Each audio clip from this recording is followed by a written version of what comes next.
Welcome to EdDream Distance Education.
ഇപ്പോൾ വീട്ടിലേക്ക് പോകുന്ന വഴി, അതുപോലെ തന്നെ നമ്മുടെ ഗാർഡൻ, ഗാരേജ്, ഇതൊക്കെ നമ്മൾ ബിൽഡിംഗ് എന്ന് പറഞ്ഞ കാറ്റഗറിയിൽ ഉൾപ്പെടുത്തും.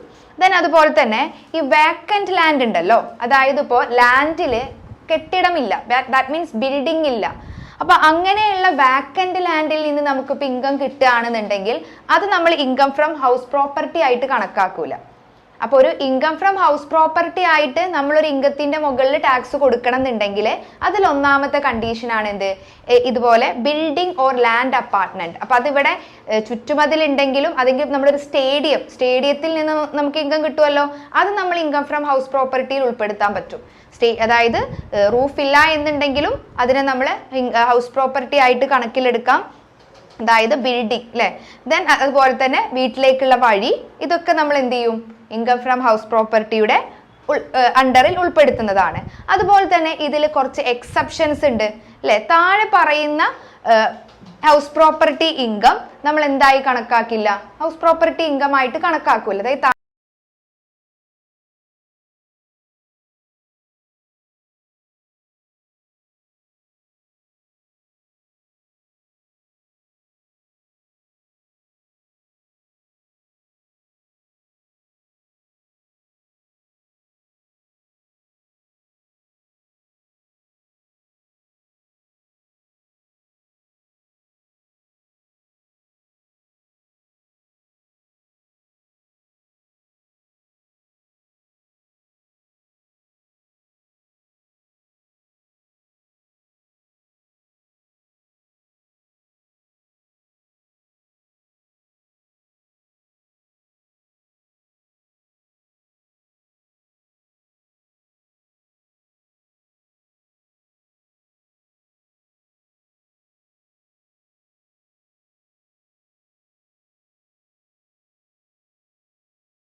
അതൊരു ബിൽഡിംഗ് ആയിരിക്കണം എന്ന് നമ്മൾ പറഞ്ഞു. അപ്പൊ ഈ ബിൽഡിംഗ് ആയിട്ടും ഹൗസ് പ്രോപ്പർട്ടി ഇൻകം അല്ലാത്ത കുറച്ച് കേസുകളെ കുറിച്ചിട്ടാണ് നമ്മൾ ഇപ്പൊ ഇതുവരെ ഡിസ്കസ് ചെയ്തത്. ദെൻ അടുത്തത് നോക്കാം. അതുപോലെ തന്നെ അടുത്തൊരു ഭാഗമാണ് നമ്മളിപ്പോ assessee to pay tax on annual value. Okay, അതായത് രണ്ടാമത്തെ കണ്ടീഷൻ ആണെന്ത്, assessee to pay tax on annual value. Annual value concept എന്ന് പറഞ്ഞിട്ടുണ്ടെങ്കിൽ എന്താ, ഇപ്പൊ നമ്മൾ ടാക്സ് ഒരു ഹൗസ് പ്രോപ്പർട്ടിയിൽ നിന്ന് കിട്ടുന്ന റെന്റിനല്ല ടാക്സ് കൊടുക്കുന്നത്. ഇപ്പൊ എനിക്കൊരു ഹൗസ് പ്രോപ്പർട്ടി ഉണ്ട്, അതിൽ ഒരു 50,000 രൂപ എനിക്ക് റെന്റ് കിട്ടുന്നുണ്ട്. അപ്പൊ അതിന്റെ മുകളിലല്ല ഞാൻ ടാക്സ് കാൽക്കുലേറ്റ് ചെയ്യുന്നത്. അതായത് ആ ഹൗസ് പ്രോപ്പർട്ടിയുടെ ആനുവൽ വാല്യൂന്റെ ബേസിലാണ് അതിന് ടാക്സ് കൊടുക്കേണ്ടത്. അപ്പൊ ആനുവൽ വാല്യൂ എന്ന് പറയുമ്പോൾ നമ്മൾ ഡീറ്റെയിൽ ആയിട്ട് അത് പഠിക്കും. ആനുവൽ വാല്യൂ എന്ന് പറയുമ്പോൾ എന്താണ്, റെന്റ്, മുനിസിപ്പൽ വാല്യൂ, അതുപോലെ തന്നെ ഫെയർ റെന്റ്, ഇതൊക്കെ പരിശോധിച്ചിട്ട് നമ്മളൊരു എമൗണ്ട് കണക്കാക്കും. അതാണ് ആനുവൽ വാല്യൂ. ആനുവൽ വാല്യൂ എങ്ങനെയാണ് കാൽക്കുലേറ്റ് ചെയ്യേണ്ടത് എന്ന് നമ്മൾ ഡീറ്റെയിൽ ആയിട്ട് പഠിക്കുന്നുണ്ട്. അപ്പൊ മനസ്സിലാക്കേണ്ട പോയിന്റ് എന്ന് പറയുന്നത്, ഹൗസ് പ്രോപ്പർട്ടി ഇൻകത്തിന്റെ മുകളിൽ ടാക്സ് കാൽക്കുലേറ്റ് ചെയ്യുന്നത് എന്തിന്റെ ബേസിലാണ്, ആനുവൽ വാല്യൂ കോൺസെപ്റ്റിന്റെ ബേസിലാണ്. ഓക്കെ, ദെൻ അടുത്ത നോക്കി നോക്കാം. മൂന്നാമത്തെ കണ്ടീഷൻ ആണ് assessee should be the owner of the house property അല്ലെ. ഓണർ, അതായത് ആ ഹൗസിന്റെ ഓണറിനാണ് ടാക്സ് അടക്കാൻ ബാധ്യത. അല്ലെ? ഇപ്പൊ ഇവിടെ ഒരു എക്സാമ്പിൾ ആയിട്ട് പറയുകയാണെങ്കിൽ എനിക്കൊരു ഹൗസ് പ്രോപ്പർട്ടി ഉണ്ട്, അതിൽ നിന്ന് ഇൻകം കിട്ടുന്നുണ്ട്, അതിന്റെ ടാക്സ് അടക്കേണ്ടത് ഓണർ ആയിട്ടുള്ള ഞാനാണ്. അതല്ലാതെ അത് ചിലപ്പോൾ വേണമെങ്കിൽ അത് യൂസ് ചെയ്യുന്നത് എൻ്റെ വൈഫായിരിക്കും, അല്ലെങ്കിൽ എൻ്റെ വൈഫായിരിക്കും അതിന്റെ എല്ലാ മീൻസ് ഇത് വാങ്ങുന്നത്, റെന്റ് വാങ്ങുന്നത് എൻ്റെ പേരിലാണ്, എൻ്റെ ഹസ്ബൻഡ് ആണ് ചിലപ്പോൾ അതിന്റെ റെന്റ് വാങ്ങുന്നത് എന്ന് വിചാരിച്ചോ. പക്ഷെ ഞാനാണ് അതിന്റെ കറക്റ്റ് ഓണർ. റെന്റ് വാങ്ങുന്നത് വേറെ ആരാണെങ്കിലും അതിന്റെ ഓണർ ഞാനായതുകൊണ്ട് ഞാനാണ് എന്ത് ചെയ്യേണ്ടത്? ടാക്സ് അടക്കേണ്ടത്. ദെൻ അതുപോലെ തന്നെ ഈ സബ്ലെറ്റിംഗ് ഇൻകം ഉണ്ടല്ലോ, അതായത് ഇപ്പോ ഞാൻ എൻ്റെ ഒരു ഹൗസ് പ്രോപ്പർട്ടി ഞാൻ ഒരു വ്യക്തിക്ക് എന്ത് കൊടുത്തു? റെന്റിന് കൊടുത്തു. ഈ എ എന്ന് പറഞ്ഞ വ്യക്തിക്ക് റെന്റിന് കൊടുത്തു. ഈ വ്യക്തി എന്ത് ചെയ്തു? ബി എന്ന് പറഞ്ഞ വ്യക്തിക്ക് വീണ്ടും അത് റെന്റിന് കൊടുത്തു. എൻ്റെ കയ്യിൽ നിന്ന് റെന്റിന് വാങ്ങിയിട്ട് ആ വ്യക്തി വേറൊരു വ്യക്തിക്ക് റെന്റിന് കൊടുത്തു. അതാണ് സബ്ലെറ്റിംഗ്. അപ്പോൾ എനിക്ക് എയിൽ നിന്ന് കിട്ടുന്ന ഇൻകം ഹൗസ് പ്രോപ്പർട്ടി ഇൻകം ആണ്. ഈ എക്ക് ബിയിൽ നിന്ന് കിട്ടുന്ന ഇൻകം അതെന്താണ്? ഹൗസ് പ്രോപ്പർട്ടി ഇൻകത്തിന്റെ അണ്ടറിൽ ഉൾപ്പെടുത്താൻ കഴിയില്ല. അത് ഇൻകം ഫ്രം അതർ സോഴ്സിലാണ് ഉൾപ്പെടുത്തേണ്ടത്. ഓക്കെ, ദെൻ അടുത്തത് the owner of the house property, അല്ലെ? ഓണർ ആയിരിക്കണം എന്ന് നമ്മൾ പറഞ്ഞു. അപ്പൊ അതിന് താഴെ എന്താണ്, നമ്മൾ ചിലപ്പോ അതിന്റെ ഓണർ ലീഗലി ഓണർ അല്ലെങ്കിലും ചില ആളുകളെ ഡീംഡ് ഓണർ ആയിട്ട് കണക്കാക്കും. അതായത് ഇപ്പോ ഒരു എക്സാമ്പിൾ ആയിട്ട് പറയുകയാണെങ്കിൽ, ഇപ്പൊ ഞാൻ എൻ്റെ ഹസ്ബൻഡിന്റെ പേരിലോ എൻ്റെ മൈനർ ചൈൽഡിന്റെ പേരിലോ പൈസ വാങ്ങാതെ ഞാനൊരു ഹൗസ് പ്രോപ്പർട്ടി ഫ്രീ ആയിട്ട് അവരുടെ പേരിൽ ട്രാൻസ്ഫർ ചെയ്തു. ഓക്കെ, അപ്പോ ഇപ്പൊ ആ പ്രോപ്പർട്ടി ആരുടെ പേരിലാണ്? എൻ്റെ ഹസ്ബൻഡിന്റെ പേരിലാണെന്ന് വിചാരിക്കുക, അല്ലെ? അപ്പൊ അവിടെ എന്താണ് സ്പൗസിന്റെ പേരിലാണെന്ന് വിചാരിക്കുക. അപ്പൊ അവിടെ ഇപ്പോ ആക്ച്വലി ഓണർഷിപ്പ് സ്പൗസിന്റെ പേരിലാണ്. പക്ഷെ ഞാൻ അത് എങ്ങനെയാ ട്രാൻസ്ഫർ ചെയ്തത്? ഫ്രീ ആയിട്ടാണ് ട്രാൻസ്ഫർ ചെയ്തത്. സോ അതിന്റെ ഓണർ ആരെന്നെയാണ്? ഞാൻ തന്നെയാണ്, അല്ലെ? അപ്പൊ അതിനെയാണ് ഡീംഡ് ഓണർ എന്ന് പറയുന്നത്. ഓണർ അല്ലെങ്കിലും ഇൻകം ടാക്സ് ഡിപ്പാർട്ട്മെന്റ് എന്താണ് ഓണർ ആയിട്ട് കണക്കാക്കും. അപ്പൊ ഇവിടെ ഞാൻ ഫ്രീ ആയിട്ട്, നേരെ മറിച്ച് ഞാനത് ക്യാഷിന് വിറ്റതാണെന്നുണ്ടെങ്കിൽ ഓക്കെ ആയിരുന്നു. ഫ്രീ ആയിട്ട് ട്രാൻസ്ഫർ ചെയ്തത് കൊണ്ട് അതിന്റെ ഓണർ ഞാൻ തന്നെയാണ്, അതിന് ടാക്സ് അടക്കേണ്ടതും ഞാൻ തന്നെയാണ്. ഓക്കെ, അതേപോലെ തന്നെ ഇപ്പോ ഈ കോപ്പറേറ്റീവ് സൊസൈറ്റീസിന്റെ മെമ്പേഴ്സ്, അല്ലെ? അതായത് ഇപ്പോ ഈ കോപ്പറേറ്റീവ് സൊസൈറ്റി മെമ്പർ എന്ന് പറയുമ്പോൾ എന്താ, ഇപ്പോ ഈ ഹൗസ് കോപ്പറേറ്റീവ് സൊസൈറ്റീസിന്റെ ഒക്കെ ഈ ഹൗസിംഗ് കോപ്പറേറ്റീവ് സൊസൈറ്റി ഉണ്ടല്ലോ, നിങ്ങൾ പഠിച്ചിട്ടുണ്ടായിരിക്കും. പല ടൈപ്പ് ഓഫ് കോപ്പറേറ്റീവ് സൊസൈറ്റി ഉണ്ട്. അതിൽ ഈ ഹൗസിംഗ് കോപ്പറേറ്റീവ് സൊസൈറ്റി എന്ന് പറയുമ്പോൾ എന്താ, ഇപ്പം അതായത് സൊസൈറ്റി നിർമ്മിച്ചിട്ടുള്ള ബിൽഡിങ്, അല്ലെ? സൊസൈറ്റി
സെയിൽസ് ഒരു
ഇൻകം ടാക്സ് ഡിപ്പാർട്ട്മെന്റിന്റെ കണ്ണില് ചില കണ്ടീഷൻസ് വെച്ച് നോക്കിയിട്ടുണ്ടെങ്കിൽ ചില ആളുകളെ ഓണർ ആയിട്ട് ഡീം ചെയ്യുന്നതിനെയാണ് ഡീംഡ് ഓണർ എന്ന് പറയുന്നത്.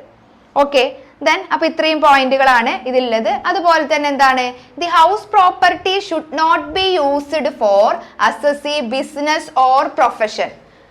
ഒരിക്കലും ഇപ്പൊ ഒരു ഹൗസ് പ്രോപ്പർട്ടി ഒരു അസസി എന്ത് ചെയ്യാണ്, ബിസിനസ്സിന് വേണ്ടിയിട്ടോ അല്ലെങ്കിൽ അയാളുടെ പ്രൊഫഷന് വേണ്ടിയിട്ടോ യൂസ് ചെയ്യുകയാണെന്നുണ്ടെങ്കിൽ അതിൽ നിന്ന് കിട്ടുന്ന ഇൻകം നമ്മൾ ഒരിക്കലും എവിടെ എഴുതില്ല, ഇൻകം ഫ്രം ഹൗസ് പ്രോപ്പർട്ടി എന്ന് പറഞ്ഞ ഹെഡിൽ കാണിക്കില്ല.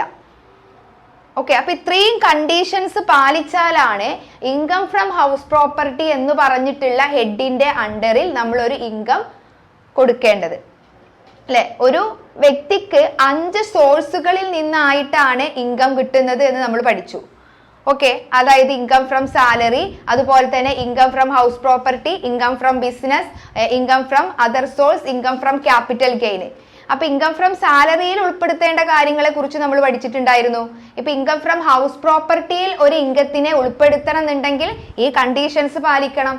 അതായത് ഇൻകം എന്തിൽ നിന്നായിരിക്കണം, ബിൽഡിംഗ് ഓർ അപ്പാർട്ട്മെന്റിൽ നിന്നായിരിക്കണം. രണ്ടാമത്തത് എന്താ പറയുന്നത്, അത് ആനുവൽ വാല്യൂവിലായിരിക്കണം ആ എന്താണ് ഇൻകത്തിന്റെ ടാക്സ് കാൽക്കുലേറ്റ് ചെയ്യേണ്ടത്. മൂന്നാമത്തത് എന്താ പറയുന്നത്, അസസി, അതിന്റെ ഓണർ ആയിരിക്കണം അതിന്റെ അസസി, ടാക്സ് പേ ചെയ്യേണ്ടത് ആ പ്രോപ്പർട്ടിയുടെ ഓണർ ആയിരിക്കണം. നാലാമത്തെ എന്താ പറയുന്നത്, ഈ ഒരു പ്രോപ്പർട്ടി ഒരിക്കലും ബിസിനസ് അല്ലെങ്കിൽ പ്രൊഫഷണൽ ആവശ്യങ്ങൾക്ക് വേണ്ടിയിട്ട് യൂസ് ചെയ്യരുത്. ഇത്രയും കണ്ടീഷൻസ് പാലിച്ചാലാണ് ഇതെന്തായി മാറുന്നത്, ഇൻകം ഫ്രം ഹൗസ് പ്രോപ്പർട്ടി ആയി മാറുന്നത്. ഓക്കെ, അപ്പൊ ഈ ഒരു ചാപ്റ്ററിലുള്ള അടുത്ത ഭാഗമാണ് exempted income from house property. ഇപ്പൊ ചില ഇൻകംസ് ഹൗസ് പ്രോപ്പർട്ടി ഇൻകം ആണ് എന്ന് തോന്നും, പക്ഷെ അതിൽ കുറച്ച് എക്സംഷൻസ് ഉണ്ട്. എല്ലാ ഹൗസ് പ്രോപ്പർട്ടി ഇൻകത്തിനൊന്നും നമ്മൾ എന്ത് കൊടുക്കണ്ട, ടാക്സ് കൊടുക്കണ്ട.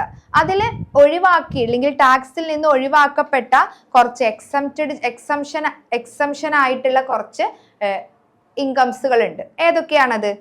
ഇപ്പോ ഈ അഗ്രികൾച്ചറൽ ബിൽഡിങ് അല്ലെ, കൃഷിയുമായി ബന്ധപ്പെട്ട ബിൽഡിങ് അല്ലെ. ഇപ്പൊ നമ്മുടെ എന്താണ് കൃഷിയിടത്തിന് തൊട്ടടുത്തുള്ള കൃഷിയുടെ കാര്യങ്ങളൊക്കെ ചെയ്യാൻ വേണ്ടിയിട്ട് നമ്മളൊരു ബിൽഡിങ് ഉണ്ടാക്കിയിട്ടുണ്ട്. അപ്പൊ അതിൽ നിന്ന് എന്തെങ്കിലും ഇൻകം കിട്ടുകയാണെന്നുണ്ടെങ്കിൽ നമ്മൾ എന്ത് വിചാരിക്കും, ഇത് ഹൗസ് പ്രോപ്പർട്ടി ആണല്ലോ, അപ്പൊ ഇത് ഹൗസ് പ്രോപ്പർട്ടി ഇൻകത്തിന്റെ അണ്ടറിൽ നിന്ന് നമ്മൾ ടാക്സ് കൊടുക്കണോ? വേണ്ട. അതെന്താണ്, കൃഷിയുമായി ബന്ധപ്പെട്ട ബിൽഡിംഗ് ആയതുകൊണ്ട് അതിൽ നിന്ന് കിട്ടുന്ന ഇൻകത്തിന് നമ്മൾ എന്ത് കൊടുക്കണ്ട, ടാക്സ് കൊടുക്കണ്ട. അത് എക്സംപ്റ്റഡ് ആണ്. ദെൻ അതുപോലെ തന്നെ എക്സ് റൂളറിന്റെ പാലസ് അല്ലെ, പാലസ് ഓഫ് എക്സ് റൂളർ, അതായത് ഇപ്പോ ഈ മുൻ രാജാവിന്റെ അല്ലെ, മുൻ ഭരണാധികാരിയുടെ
ഇൻകം കിട്ടുകയാണെന്നുണ്ടെങ്കിൽ അതിന് ടാക്സ് കൊടുക്കണ്ട.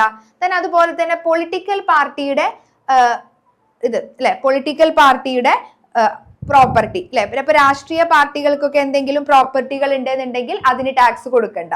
ദെൻ അതുപോലെ തന്നെയാണ് എന്ത്, ഈ property used for own business or profession.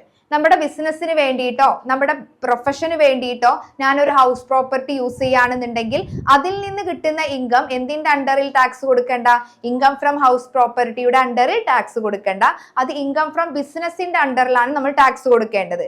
Then അതുപോലെ തന്നെ സെൽഫ് ഒക്യുപ്പൈഡ് ഹൗസ്, നമ്മൾ സ്വന്തമായിട്ട് വീട്, നമുക്ക് സ്വന്തമായിട്ട് താമസിക്കാനുള്ള വീടുണ്ടല്ലോ, അതിന് നമ്മൾ എന്ത് കൊടുക്കണ്ട, അതിൽ നിന്ന് നമുക്ക് ഇൻകം ഒന്നും കിട്ടുന്നില്ല. അത് നമുക്ക് ഇനി അഥവാ വല്ല ഇൻകം കിട്ടുന്നുണ്ടെങ്കിലും സെൽഫ് ഒക്യുപ്പൈഡ് ഹൗസ് ആണ്, അതിന് ടാക്സ് കൊടുക്കേണ്ട.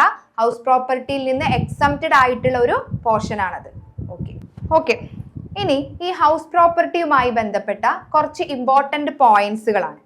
അതിലൊന്നാമത്തതാണ് പ്രോപ്പർട്ടി സിറ്റുവേറ്റഡ് അബ്രോഡ്, അല്ലെ? അതായത് ഈ ഫോറിൻ പ്രോപ്പർട്ടി. ഇപ്പൊ നമുക്ക് ഇന്ത്യക്ക് പുറത്ത് വിദേശത്ത് ഒരു വീടുണ്ട് അല്ലെങ്കിൽ ഒരു ഹൗസ് പ്രോപ്പർട്ടി ഉണ്ട് എന്ന് വിചാരിക്കൂ, അല്ലെ? അപ്പൊ അതിന് നമ്മൾ ഇപ്പൊ ഒരു എക്സാമ്പിൾ ആയിട്ട് പറയുകയാണെന്നുണ്ടെങ്കിൽ നമ്മളിപ്പോ ഇന്ത്യയിൽ റെസിഡന്റ് ആണ്. ഓക്കെ, ഇപ്പൊ നമുക്ക് ഇന്ത്യയിൽ നമ്മൾ റെസിഡന്റ് ആണ് എന്നുണ്ടെങ്കിൽ ഇപ്പൊ നമുക്ക് വിദേശത്തുള്ള ഫോറിനിലുള്ള ഹൗസ് പ്രോപ്പർട്ടിയിൽ നിന്ന് ഇൻകം കിട്ടിയാലും നമ്മൾ എന്ത് ചെയ്യണം? ഇന്ത്യയിൽ അത് ടാക്സ് അടക്കണം. ഇപ്പൊ നമ്മൾ ഇന്ത്യയിൽ നോൺ റെസിഡന്റ് ആണെങ്കിലോ ഇന്ത്യയിൽ ആ റെന്റ് കിട്ടിയെങ്കിൽ മാത്രമേ നമ്മൾ ടാക്സ് അടക്കേണ്ടതുള്ളൂ. ഇവിടെ ശ്രദ്ധിക്കണം, നമുക്ക് ഇന്ത്യക്ക് പുറത്ത് ഒരു പ്രോപ്പർട്ടി ഉണ്ടെങ്കിൽ നമ്മൾ എന്തിന്റെ ബേസിലാണ് അതിന് ടാക്സ് കൊടുക്കേണ്ടത്? റെസിഡന്റ് ആണോ നോൺ റെസിഡന്റ് ആണോ ഇതിനെ ബേസ് ചെയ്തിട്ടാണ് ടാക്സ് കൊടുക്കേണ്ടത്. റെസിഡന്റ് ആണെന്നുണ്ടെങ്കിൽ ഇന്ത്യക്ക് പുറത്തുള്ള ഹൗസ് പ്രോപ്പർട്ടി ആണെന്നുണ്ടെങ്കിലും നമ്മൾ ടാക്സ് കൊടുക്കണം. ഇനി നോൺ റെസിഡന്റ് ആണെന്നുണ്ടെങ്കിൽ ഇന്ത്യക്ക് പുറത്ത് നിന്നുള്ള ഹൗസ് പ്രോപ്പർട്ടിക്ക് എന്ത് കൊടുക്കണ്ട? ടാക്സ് കൊടുക്കേണ്ട ആവശ്യമില്ല. then അതുപോലെ തന്നെ അടുത്തത് നോക്കി നോക്കാം, ഡിസ്പ്യൂട്ടഡ് ഓണർഷിപ്പ്, അല്ലെ? അതായത് ഇപ്പൊ ഇവിടെ ഒരു എക്സാമ്പിൾ ആയിട്ട് പറയുകയാണെന്നുണ്ടെങ്കിൽ ഇപ്പൊ ഒരു ഹൗസ് പ്രോപ്പർട്ടി ഉണ്ട്, അത് ആരുടെ വീടാണ് എന്നുള്ളതിന് വേണ്ടിയിട്ട് തർക്കം നടക്കുകയാണ്, ഒരു ഡിസ്പ്യൂട്ട്, അല്ലെ? അതൊരു തർക്കം നടക്കുന്നുണ്ട് അവിടെ. അപ്പൊ അവിടെ ഇപ്പൊ രണ്ടാളുകൾ തമ്മിൽ പറയാണ് ഇത് എന്റെ വീടാണ്, ഇത് എന്റെ ഓണർഷിപ്പിൽ ഉള്ളതാണ്. അങ്ങനെ ഒരു തർക്കം നടക്കുന്നുണ്ടെങ്കിൽ ഇൻകം ടാക്സ് ഡിപ്പാർട്ട്മെന്റ് ഇതിലിപ്പോ ആരുടെ മേലിലാണ് ഇതിന് ടാക്സ് വാങ്ങേണ്ടത് എന്ന് നോക്കണം, അല്ലെ? ഇപ്പൊ ഇവിടെ രണ്ടാളുകൾ തമ്മിൽ ഒരു പ്രോപ്പർട്ടിക്ക് മേൽ ഒരു അവകാശ തർക്കം നടക്കുന്നുണ്ടെങ്കിൽ അതിന്റെ ഓണർ ആരാണ് എന്ന് നമുക്ക് കറക്റ്റ് മനസ്സിലാവുന്നില്ല. അപ്പൊ എന്ത് ചെയ്യണം? ആരുടെ അടുത്ത് നിന്ന് ഇതിന്റെ ടാക്സ് വാങ്ങണം? അപ്പൊ നോക്കണം, ഇതിന്റെ ഇൻകം, അതായത് ഈ പ്രോപ്പർട്ടിയുടെ ഇൻകം വാങ്ങിക്കുന്ന വ്യക്തി ആരാണെന്ന് നോക്കുക, അല്ലെ? റെന്റ് കിട്ടുന്നത് ആരാണോ അയാളാണ് എന്ത് ചെയ്യേണ്ടത്? ഇൻകം ടാക്സ് ഡിപ്പാർട്ട്മെന്റിന് ടാക്സ് കൊടുക്കുക, അല്ലെങ്കിൽ ഇൻകം ടാക്സ് ഡിപ്പാർട്ട്മെന്റ് ടാക്സ് ഇയാളുടെ കയ്യിൽ നിന്നാണ് വാങ്ങുക. ഇപ്പൊ എയും ബിയും ഒരു പ്രോപ്പർട്ടിക്ക് വേണ്ടിയിട്ട് തർക്കം നടക്കുകയാണ്. രണ്ടാളും അതിന്റെ ഓണർ ഞാനാണ് എന്ന് പറഞ്ഞ് വാദിക്കുമ്പോൾ ഇൻകം ടാക്സ് ഡിപ്പാർട്ട്മെന്റ് ആരുടെ കയ്യിൽ നിന്ന് ടാക്സ് വാങ്ങും? അല്ലെങ്കിൽ ആരെയാണ് ഇതിന്റെ ഓണർ ആയിട്ട് ഡീം ചെയ്യുന്നത്? അപ്പൊ അതിൽ നോക്കും, ആരാണ് ഈ പ്രോപ്പർട്ടിയുടെ റെന്റ് വാങ്ങുന്നത്? അയാളെയാണ് ഇൻകം ടാക്സ് അതിന്റെ ഓണർ ആയിട്ട് കണക്കാക്കുന്നത്. ഓക്കെ, ദെൻ അതുപോലെ തന്നെ അടുത്ത നോക്കി നോക്കാം, കോമ്പോസിറ്റ് റെന്റ് എന്ന് പറയുമ്പോൾ നമ്മളിപ്പോ ഒരു വീട് വാടകയ്ക്ക് കൊടുക്കുമ്പോൾ അതിന്റെ കൂടെ ഇലക്ട്രിസിറ്റി അല്ലെങ്കിൽ അതിന്റെ കൂടെ വല്ല മെഷീൻസോ അല്ലെങ്കിൽ ഇപ്പൊ AC അങ്ങനെയുള്ള സംഭവങ്ങളൊക്കെ ഒരുമിച്ചിട്ടാണ് വാടകയ്ക്ക് കൊടുക്കുന്നത് എങ്കിൽ അപ്പൊ ഇതിലുള്ള ഫർണിച്ചറിന്റെയും മെഷീന്റെയും ഒക്കെ റെന്റ് എല്ലാം കൂടെ കൂട്ടിയിട്ടാണ് നമ്മൾ വാങ്ങുന്നത്. ഇപ്പൊ ഞാനിപ്പോ ഒരു ഹൗസ് പ്രോപ്പർട്ടി വാടകയ്ക്ക് കൊടുക്കുന്നു, അതിൽ പല മെഷീനുകൾ ഉണ്ട്, AC ഉണ്ട്, ഇലക്ട്രിസിറ്റി ഉണ്ട്, ലിഫ്റ്റ് ഉണ്ട്, അങ്ങനെ ഒരുപാട് സൗകര്യങ്ങൾ ഉള്ള ഒരു വീടാണ്. ഇതിനെല്ലാം കൂടെ കൂട്ടിയിട്ടാണ് ഞാൻ വാടക വാങ്ങിക്കുന്നത് എങ്കിൽ അപ്പൊ നമുക്ക് ഇത് വീടിന്റെ റെന്റും മറ്റ് സൗകര്യങ്ങളുടെ റെന്റും നമുക്ക് എന്ത് ചെയ്യാൻ പറ്റൂല? വേർതിരിച്ചെടുക്കാൻ പറ്റൂല. വേർതിരിച്ചെടുക്കാൻ പറ്റുന്നുണ്ടെങ്കിൽ നമുക്ക് എന്ത് ചെയ്യാം? വീടിന് മാത്രം കിട്ടുന്ന റെന്റ് ഹൗസ് പ്രോപ്പർട്ടി ഇൻകത്തിലും ഇനി മറ്റ് സൗകര്യങ്ങൾക്ക് കിട്ടുന്ന റെന്റ് നമ്മൾ ഇൻകം ഫ്രം അതർ സോഴ്സിലും ഉൾപ്പെടുത്തണം. ഇനി വേർതിരിച്ച് നമുക്ക് ഇത് ഇപ്പൊ ഒരു എക്സാമ്പിൾ ആയിട്ട് ഈ സൗകര്യങ്ങൾക്ക് എല്ലാം കൂടെ കൂട്ടിയിട്ട് മന്ത്ലി ഒരാളുടെ കയ്യിൽ നിന്ന് ഒരു 50,000 രൂപ വാങ്ങിക്കുകയാണെന്നുണ്ടെങ്കിൽ ഇപ്പൊ എനിക്ക് ഇതിന്റെ ഹൗസ് റെന്റ് വേറെയും അതിലുള്ള സൗകര്യങ്ങളുടെ റെന്റ് വേറെയും അങ്ങനെ എനിക്ക് വേർതിരിച്ചെടുക്കാൻ പറ്റുന്നില്ല എങ്കിൽ എന്ത് ചെയ്യണം? ഇതിനെ ഈ 50,000-നെ നമ്മൾ എങ്ങനെ ഉൾപ്പെടുത്തണം? ഇൻകം ഫ്രം അതർ സോഴ്സ് ആയിട്ട് കാണിക്കുക. അതായത് കോമ്പോസിറ്റ് റെന്റ് എന്ന് പറയുമ്പോൾ എന്താണ്? ഹൗസ് പ്രോപ്പർട്ടിയുടെ കൂടെ ഇതുപോലെയുള്ള മെഷീൻസുകളും AC അങ്ങനെയുള്ള സൗകര്യങ്ങളൊക്കെ നമ്മൾ കൊടുക്കുകയാണെന്നുണ്ടെങ്കിൽ അതാണ് കോമ്പോസിറ്റ് റെന്റ്. അപ്പൊ കോമ്പോസിറ്റ് റെന്റ് നമുക്ക് വേർതിരിച്ചെടുക്കാൻ പറ്റുന്നില്ലെങ്കിൽ നമ്മൾ എന്ത് ചെയ്യാൻ പാടില്ല? ഇതിൽ നിന്ന് കിട്ടുന്ന ഇൻകത്തിനെ ഇൻകം ഫ്രം ഹൗസ് പ്രോപ്പർട്ടിയുടെ അണ്ടറിൽ എഴുതാൻ പാടില്ല. അത് ഇൻകം ഫ്രം അതർ സോഴ്സിൽ കാണിക്കണം. ദെൻ അതുപോലെ തന്നെ അടുത്തതാണ് കോ ഓണർഷിപ്പ്, അല്ലെ? അതായത് ഇപ്പോ ഒരു വീട് അല്ലെങ്കിൽ ഒരു ഹൗസ് പ്രോപ്പർട്ടി 2 അല്ലെങ്കിൽ 3 പേരോ ചേർന്നിട്ട് ഓണർഷിപ്പ്, അല്ലെ? 2-3 ആളുകൾ കൂടിയിട്ടുള്ള ഓണർഷിപ്പിലുള്ള ബിൽഡിംഗ് ആണ്. അപ്പോ ഓരോരുത്തർക്കും ആ ബിൽഡിങ്ങിൽ ഷെയർ ഉണ്ടായിരിക്കും, അല്ലെ? അപ്പൊ എന്ത് ചെയ്യണം? അപ്പോ എങ്ങനെയായിരിക്കും ഇതിന്റെ ടാക്സ് അടക്കുന്നത്? ഓരോരുത്തരും അവരുടെ ഷെയറിന്റെ ടാക്സ് മാത്രം അടക്കുക. ഓക്കെ. ദെൻ അതുപോലെ തന്നെയാണ് സബ്ലെറ്റിംഗ്. നമ്മൾ ഇത് ഡിസ്കസ് ചെയ്തിട്ടുണ്ടായിരുന്നു. ഞാനിപ്പോ ഒരു വീട് ഒരു റെന്റിന് എടുത്തു, എന്നിട്ട് ഞാൻ എന്ത് ചെയ്യാണ്, അത് മറ്റൊരാൾക്ക് വീണ്ടും റെന്റിന് കൊടുക്കുകയാണ് അല്ലെ. അപ്പൊ എന്താണ്, അതിന്റെ ഓണർ ഞാനല്ല, ഞാൻ വേറൊരാളെടുത്ത് നിന്ന് റെന്റിന് വാങ്ങിയതാണ്, എന്നിട്ട് ഞാൻ എന്ത് ചെയ്യുന്നു, മറ്റൊരാൾക്ക് റെന്റിന് കൊടുക്കുന്നു. അപ്പൊ അതുകൊണ്ട് തന്നെ ഇത് ഹൗസ് പ്രോപ്പർട്ടി ഇൻകം അല്ല. എനിക്ക് കിട്ടുന്ന റെന്റ് അത് എന്റെ ഓണർഷിപ്പിലുള്ള ബിൽഡിങ്ങിനല്ല എനിക്ക് റെന്റ് കിട്ടുന്നത്. നമ്മൾ പഠിച്ചിട്ടുണ്ട്, ഹൗസ് പ്രോപ്പർട്ടി ഇൻകം ആയിട്ട് കൺസിഡർ ചെയ്യണം എന്നുണ്ടെങ്കിൽ ആ പ്രോപ്പർട്ടിയുടെ ഓണർ ആയിരിക്കണം ആ ഇൻകം വാങ്ങുന്നത് എന്ന് അല്ലെ. ഇവിടെ എന്താണ്, ഞാൻ വേറൊരാളുടെ അടുത്ത് നിന്ന് റെന്റിന് വാങ്ങിയിട്ട് മറ്റൊരാൾക്ക് റെന്റിന് കൊടുക്കുകയാണ്. അപ്പോൾ എനിക്ക് കിട്ടുന്ന റെന്റ് എന്താണ്, ഇൻകം ഫ്രം അതർ സോഴ്സിലാണ് ഞാൻ ഉൾപ്പെടുത്തേണ്ടത്. ഞാൻ ആർക്കാണോ റെന്റ് കൊടുക്കുന്നത് അയാളാണല്ലോ അതിന്റെ റിയൽ ഓണർ. അയാൾക്ക് കിട്ടുന്ന ഇൻകം എവിടെ ഉൾപ്പെടുത്തണം, ഇൻകം ഫ്രം ഹൗസ് പ്രോപ്പർട്ടിയിൽ ഉൾപ്പെടുത്തണം. അപ്പൊ ഇത്രയും പോയിന്റുകൾ ഈ ഹൗസ് പ്രോപ്പർട്ടി ഇൻകം പഠിക്കുമ്പോൾ നിങ്ങളുടെ മൈൻഡിൽ ഉണ്ടായിരിക്കണം. ഓക്കെ. അപ്പൊ ഇതിലെ ഇമ്പോർട്ടന്റ് ആയിട്ടുള്ള അടുത്തൊരു ഭാഗമാണ് ആനുവൽ വാല്യൂ. നമ്മൾ പറഞ്ഞിട്ടുണ്ടായിരുന്നു, ഹൗസ് പ്രോപ്പർട്ടി ഇൻകത്തിന്റെ ടാക്സ് കാൽക്കുലേറ്റ് ചെയ്യുന്നത് അതിന് കിട്ടിയ ഈ റെന്റിന്റെ അടിസ്ഥാനത്തിലല്ല. നമുക്കിപ്പോ ഹൗസ് പ്രോപ്പർട്ടി ഇൻകം എന്ന് പറയുമ്പോൾ എന്താണ്, ആ ഹൗസ് പ്രോപ്പർട്ടിയിൽ നിന്ന് കിട്ടുന്ന റെന്റ്, വാടക, അതാണല്ലോ അല്ലെ. അപ്പൊ ആ വാടകക്കനുസരിച്ചല്ല നമ്മൾ അതിന്റെ ടാക്സ് കാൽക്കുലേറ്റ് ചെയ്യുന്നത്. ആനുവൽ വാല്യൂവിന്റെ ബേസിലാണ് ടാക്സ് കാൽക്കുലേറ്റ് ചെയ്യുന്നത്. അപ്പൊ എന്താണ് ആനുവൽ വാല്യൂ എന്ന് പറയുമ്പോൾ, അപ്പൊ എനിക്കിപ്പോ ഒരു ഹൗസ് പ്രോപ്പർട്ടി ഉണ്ടെങ്കിൽ നമ്മൾ എന്ത് ചെയ്യുന്നു, ആ വീട് ഞാൻ റെന്റിന് കൊടുക്കുകയാണെന്നുണ്ടെങ്കിൽ ആ വർഷത്തില് എനിക്ക് കിട്ടാൻ സാധ്യതയുള്ള എമൗണ്ടിനെയാണ് ഞാൻ എന്ത് വിളിക്കുന്നത്, ആനുവൽ വാല്യൂ എന്ന് പറയുന്നത്. Annual value is equal to expected yearly rent of a property അല്ലെ. അതായത് ആ ഒരു വർഷം എനിക്ക് കിട്ടാൻ മീൻസ് സാധ്യതയുള്ള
അപ്പൊ അതാണ് എന്ത്, എക്സ്പെക്റ്റഡ് റെന്റ്.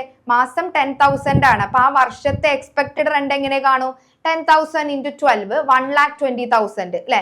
അപ്പൊ ഇതാണ് എക്സ്പെക്റ്റഡ് റെന്റ് എന്ന് പറയുന്നത്. അഥവാ ഫെയർ റെന്റ്, റീസണബിൾ റെന്റ് എന്നൊക്കെ വിളിക്കും. ദെൻ അടുത്തത് എന്താ നോക്കുക, ആക്ച്വൽ റെന്റ് നോക്കും. നമുക്ക് ചിലപ്പോൾ എക്സ്പെക്റ്റഡ് റെന്റ് തന്നെ നമുക്ക് കിട്ടിക്കൊള്ളുന്നുണ്ടോ, ചിലപ്പോൾ ആക്ച്വലി എൻ്റെ ഹൗസ് പ്രോപ്പർട്ടിക്ക് ചിലപ്പോൾ ആ സമീപത്തുള്ള ആ ഒരു റേറ്റ് വെച്ച് നോക്കുകയാണെങ്കിൽ ഒരു മാസം ഒരു 12,000 കിട്ടണം എന്ന് വിചാരിച്ചോ. പക്ഷെ എനിക്ക് ആളെ കിട്ടുന്നില്ല. അപ്പൊ ഞാൻ എന്ത് ചെയ്തു, അതൊരു 7,000 രൂപക്ക് വാടകയ്ക്ക് കൊടുത്തു. അപ്പൊ എനിക്ക് മന്ത്ലി ആക്ച്വലി 7,000 രൂപയെ കിട്ടുന്നുള്ളൂ. പക്ഷെ ടാക്സ് ഡിപ്പാർട്ട്മെന്റ് ടാക്സ് കാൽക്കുലേറ്റ് ചെയ്യുമ്പോൾ ഈ ആക്ച്വൽ റെന്റ് അല്ല നോക്കുക. എന്താ നോക്കുക, എക്സ്പെക്റ്റഡ് റെന്റ് നോക്കും, അതേപോലെ തന്നെ ആക്ച്വൽ റെന്റും നോക്കും. ഓക്കെ. അപ്പൊ ആക്ച്വൽ റെന്റ് ഇപ്പൊ ഒരു എക്സാമ്പിൾ ആയിട്ട് പറയുകയാണെന്നുണ്ടെങ്കിൽ എനിക്കിപ്പോ ഒരു 7,000 രൂപ കിട്ടിയെന്ന് വിചാരിച്ചോ അല്ലെ. അപ്പൊ ഇവിടെ എന്താണ് 7,000 into 12. അപ്പൊ നമുക്കൊരു ഇയർലി നമുക്ക് കിട്ടുന്ന ആക്ച്വൽ റെന്റ് കിട്ടും. എന്നിട്ട് എന്താ നോക്കുക, ആക്ച്വൽ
അതിൽ നിന്ന് എനിക്ക് എന്ത് ചെയ്യാം, ഈ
ലെവൻ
യുടെ മേലിൽ ഗവൺമെന്റ് ഫിക്സ് ചെയ്തിട്ടുള്ള സ്റ്റാൻഡേർഡ് റെന്റ് ഉണ്ടെങ്കിൽ നമ്മൾ അതും കൺസിഡർ ചെയ്യണം ആനുവൽ വാല്യൂ കാൽക്കുലേറ്റ് ചെയ്യുമ്പോൾ. ഓക്കെ, അപ്പൊ ഈ സ്റ്റാൻഡേർഡ് റെന്റ് ഇപ്പൊ നമ്മൾ ആനുവൽ വാല്യൂവിന്റെ ഒരു ബേസ് ആയിട്ടുള്ള കാര്യങ്ങൾ നിങ്ങൾക്ക് കിട്ടിയിട്ടുണ്ടായിരിക്കും. അപ്പൊ ഇവിടെ നമ്മൾ ശ്രദ്ധിക്കേണ്ട ഒരു കാര്യം, ഇപ്പൊ എനിക്കൊരു വീടുണ്ട്, അതിന്റെ എക്സ്പെക്റ്റഡ് റെന്റ് അഥവാ ഫെയർ റെന്റ് എന്ന് പറയുന്നത് ഇപ്പൊ ഒരു എക്സാമ്പിൾ ആയിട്ട് പറയുകയാണെന്നുണ്ടെങ്കിൽ ഒരു 15,000 അല്ലെ 15,000 പെർ മന്ത് ആണെന്ന് വിചാരിച്ചോളൂ. ദെൻ അതിന് സ്റ്റാൻഡേർഡ് റെന്റും ഉണ്ട്. സ്റ്റാൻഡേർഡ് റെന്റ് എന്ന് പറയുമ്പോൾ നമ്മൾ പറഞ്ഞു എന്ത്, ഗവൺമെന്റ് ഒരു ലിമിറ്റ് ഫിക്സ് ചെയ്യും. നമ്മുടെ വീടിന്റെ മുകളിൽ അല്ലെങ്കിൽ ഒരു പ്രോപ്പർട്ടിയുടെ മുകളിൽ നമുക്ക് ഇത്രയും റെന്റ്, ഇതിനേക്കാളും കൂടുതൽ റെന്റ് വാങ്ങാൻ പാടില്ല എന്ന് പറഞ്ഞിട്ടുള്ള ഒരു ലിമിറ്റ് ഫിക്സ് ചെയ്യും അല്ലെ. അപ്പൊ അത് എല്ലാ പ്രോപ്പർട്ടിക്കും ഉണ്ടാവില്ല. ചില പ്രോപ്പർട്ടിയിൽ എന്ത് ചെയ്യും, ഈ സ്റ്റാൻഡേർഡ് റെന്റ് അപ്ലൈ ചെയ്യാറുണ്ട്. അപ്പൊ അങ്ങനെയാണെന്നുണ്ടെങ്കിൽ ഇപ്പൊ എന്റെ ഒരു പ്രോപ്പർട്ടിക്ക് സ്റ്റാൻഡേർഡ് റെന്റ് ഉണ്ട് എന്ന് വിചാരിച്ചോളൂ. അതൊരു എക്സാമ്പിൾ ആയിട്ട് പറയുകയാണെന്നുണ്ടെങ്കിൽ അതൊരു 10,000 ആണെന്ന് വിചാരിക്കുക. 10,000. ഓക്കെ, ദെൻ അപ്പൊ നമ്മൾ ഇവിടെ ഏതാ എടുക്കുക, നമ്മളോട് പറഞ്ഞിട്ടുണ്ട് ഒരിക്കലും ആനുവൽ വാല്യൂ ഈ സ്റ്റാൻഡേർഡ് റെന്റിനേക്കാളും കൂടുതലാവരുത് എന്ന് പറഞ്ഞിട്ടുണ്ട്. ഇപ്പൊ ഇവിടെ ഫെയർ റെന്റ് 15,000 ഉണ്ട്, സ്റ്റാൻഡേർഡ് റെന്റ് 10,000 ആണ്. അപ്പൊ നമ്മൾ ഏതാണ് അല്ലെ, അപ്പൊ ഇവിടെ എന്താണ് മാക്സിമം റെന്റ് എന്ന് പറയുന്നത് 10,000 ആണ്. അപ്പൊ ആനുവൽ വാല്യൂ സ്റ്റാൻഡേർഡ് റെന്റിനേക്കാളും കൂടാൻ പാടില്ല. അപ്പൊ നമ്മുടെ ഇതിൽ നോക്കുമ്പോൾ നമ്മുടെ ആനുവൽ വാല്യൂ എന്ന് പറയുമ്പോൾ ഏതായിരിക്കും, 10,000 ആയിരിക്കും. ആനുവൽ വാല്യൂ 10,000 ആയിരിക്കും. കാരണം ഒരിക്കലും നമ്മൾ ഈ എക്സ്പെക്റ്റഡ് റെന്റിന് എടുക്കാൻ പാടില്ല. കാരണം എക്സ്പെക്റ്റഡ് റെന്റ് ഒരിക്കലും സ്റ്റാൻഡേർഡ് റെന്റിനേക്കാളും കൂടാൻ പാടില്ല. ഓക്കെ, ഇനി നമുക്ക് ആക്ച്വൽ റെന്റും തന്നിട്ടുണ്ട് എന്ന് വിചാരിച്ചോ. ക്വസ്റ്റ്യനില് ആക്ച്വൽ റെന്റും തന്നിട്ടുണ്ട്. ഫോർ എക്സാമ്പിൾ ആയിട്ട് പറയുകയാണെങ്കിൽ ആക്ച്വൽ റെന്റ് നമുക്കിപ്പോ ഒരു 18,000 തന്നിട്ടുണ്ട് എന്ന് വിചാരിക്കൂ. അപ്പൊ നമ്മള് എന്താണ് നമ്മുടെ ആ ഹൗസ് പ്രോപ്പർട്ടിയുടെ ആനുവൽ വാല്യൂ എടുക്കേണ്ടത്? ഇപ്പോ ഇത് രണ്ടും കമ്പയർ ചെയ്യുക. ആദ്യം ഇത് രണ്ടും കമ്പയർ ചെയ്യുക അല്ലെ. അപ്പൊ ഇതിൽ നമ്മൾ ഒരിക്കലും ഇത് കമ്പയർ ചെയ്യുമ്പോൾ സ്റ്റാൻഡേർഡ് റെന്റിനേക്കാളും നമ്മൾ എന്ത് ചെയ്യാൻ പാടില്ല, ആനുവൽ വാല്യൂ കൺസിഡർ ചെയ്യരുത്. ഇപ്പൊ ഇത് രണ്ടും മാത്രം, ഒരു ഹൗസ് പ്രോപ്പർട്ടിക്ക് ഫെയർ റെന്റും ഉണ്ട്, സ്റ്റാൻഡേർഡ് റെന്റും ഉണ്ട്, ആക്ച്വൽ റെന്റും ഉണ്ട് എന്ന് വിചാരിക്കൂ. അങ്ങനെയാണെങ്കിൽ ആദ്യം നിങ്ങൾ എന്ത് ചെയ്യണം, എക്സ്പെക്റ്റഡ് റെന്റ് അഥവാ ഫെയർ റെന്റും ഈ സ്റ്റാൻഡേർഡ് റെന്റും കൂടെ കമ്പയർ ചെയ്യാം. അപ്പൊ ഇതില് എന്ത് ചെയ്യണം, ഒന്നല്ലെങ്കിൽ എന്താണ് ഇതിൽ വിച്ചവറി സ്റ്റാൻഡേർഡ് റെന്റിനേക്കാളും കൂടാൻ പാടില്ല. ഇപ്പൊ ഇവിടെ ഒരു എക്സാമ്പിൾ ആയിട്ട് പറയുകയാണെങ്കിൽ എക്സ്പെക്ടഡ് റെന്റ് ഇപ്പൊ 10,000 സ്റ്റാൻഡേർഡ് റെന്റ് 15,000 ആണ് എന്നുണ്ടെങ്കിൽ ഓക്കെ, അങ്ങനെയാണെന്നുണ്ടെങ്കിൽ ഓക്കെ നമുക്ക് അത് എടുക്കാമായിരുന്നു. അപ്പൊ ഇവിടുത്തെ കേസിൽ എന്താണ് ആനുവൽ വാല്യൂ എന്ന് പറയുന്നത് 10,000 ആണ്. എന്നിട്ട് നമ്മൾ ഈ ആക്ച്വൽ റെന്റുമായിട്ട് കമ്പയർ ചെയ്യാണ്. ആക്ച്വൽ റെന്റ് ഇവിടെ 18,000 ആണ്. അപ്പൊ ഈ സ്റ്റാൻഡേർഡ് റെന്റും ആക്ച്വൽ റെന്റും കമ്പയർ ചെയ്യുമ്പോൾ ആക്ച്വൽ റെന്റ് അതിനേക്കാളും സ്റ്റാൻഡേർഡ് റെന്റിനേക്കാളും കൂടുതലാണെങ്കിൽ നമ്മൾ എന്താണ് ആനുവൽ വാല്യൂ ആയിട്ട് എടുക്കേണ്ടത്? ആക്ച്വൽ റെന്റ് ആണ്. ഓക്കെ, അപ്പൊ ഇവിടെ എക്സ്പെക്ടഡ് റെന്റ് ഇപ്പോ എക്സ്പെക്ടഡ് റെന്റും സ്റ്റാൻഡേർഡ് റെന്റും ആക്ച്വൽ റെന്റും തന്നിട്ടുണ്ട് എന്നുണ്ടെങ്കിൽ നിങ്ങൾ എന്ത് ചെയ്യണം? ഫസ്റ്റ് എക്സ്പെക്ടഡ് റെന്റും സ്റ്റാൻഡേർഡ് റെന്റും കൂടെ കമ്പയർ ചെയ്യുക. അതിൽ നിന്ന് ലോവർ വാല്യൂ എടുക്കുക. ഓക്കെ, ആദ്യം എന്ത് ചെയ്യണം? ഈ മൂന്നും നമുക്ക് ക്വസ്റ്റ്യനിൽ തന്നിട്ടുണ്ടെങ്കിൽ നിങ്ങളോട് ഒരു പ്രോപ്പർട്ടിയുടെ ആനുവൽ വാല്യൂ കാൽക്കുലേറ്റ് ചെയ്യാൻ പറയണം. അപ്പൊ എന്താ ചെയ്യേണ്ടത്?